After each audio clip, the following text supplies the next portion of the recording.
Hey y'all, happy Thursday. So we're digging back into this. Today we're actually going to start in Romans chapter 5 and talking about what Jesus did on the cross that set us back into right standing with the Father, taking us back to a place of restoration so that we can accomplish what he originally planned and set out for mankind to accomplish. I'm sorry, this seems to be swaying a little bit. I don't want anyone to get sick. So if we go to Romans chapter 5,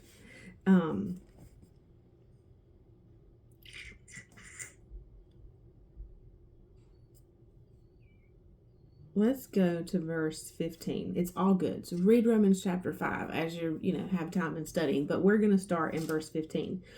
But God's free gift, that's Jesus, salvation, restoration, is not at all to be compared to the trespass. His grace is out of all proportion to the fall of man.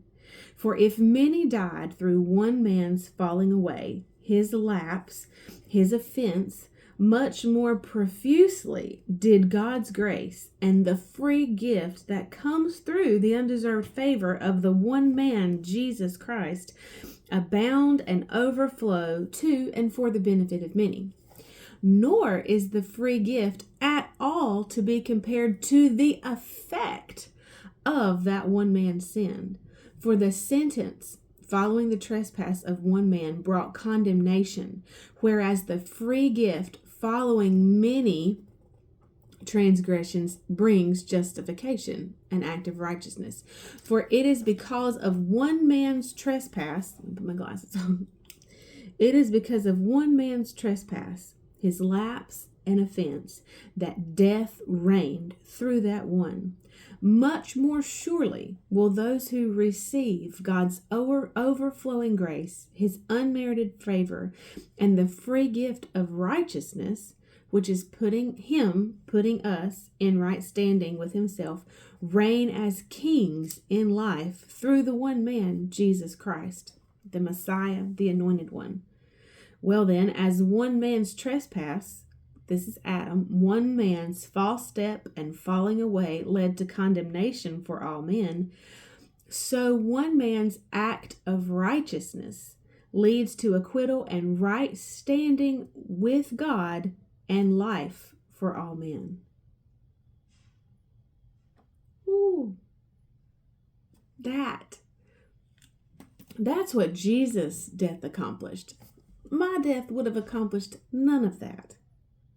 It would have meant freedom for nobody. But in God's plan and design, Jesus came. And it says God's free gift is not at all to be compared to the trespass. For his grace is out of all proportion to the fall of man. Nor is the free gift at all to be compared to the effect of that man's sin. For the sentence following the trespass brought condemnation, whereas the free gift following many transgressions brings justification. Jesus took the suffering of sickness. Now, what Jesus does tell us, and we can read this in John, when Jesus was taught, it was at the Last Supper, when Jesus is talking to his disciples. And I have said this over and over and over in my little mind, that Jesus, knowing what is about to take place and that he is about to enter his passion, then the things that he told the disciples at this Last Supper were of paramount importance. If you knew that you only had this much time, what are you going to do with it? What are you going to say? The most important things, right? So everything Jesus said was important. I think that we must dissect and really take to heart those things that he told his disciples at the Last Supper. And he said, let me go. In John 14, verse 30, he says, I will not talk with you much more, for the prince, the evil genius, and the ruler, evil ruler. That's what Jesus described Satan as. And this, we get the picture, I think just as we build a picture of the Father and of Jesus, we have to build that same kind of picture of the enemy so that we can know his character just like we know that of the Father and of the Son. It says he's deceitful. He is the father of lies. He is the accuser of the brethren. He is the thief.